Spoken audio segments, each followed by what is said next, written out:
Check this out. You ever wonder what's inside of a mouse?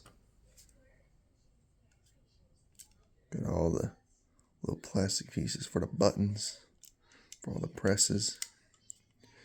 And then in here, you got your side buttons, your DPI buttons there. That would be your left click, your right click, and then you take this out.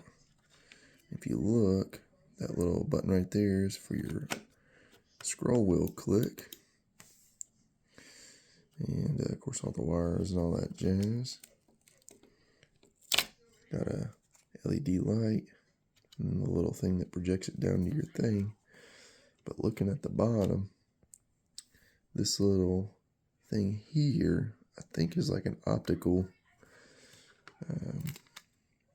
well, I can get it this way a little bit better. You look, that is what comes through right there. And I think that's what like detects your movement. So I don't think the light does anything unless it uses the light to determine where you're at.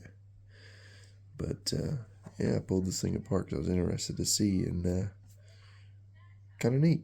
So now you know.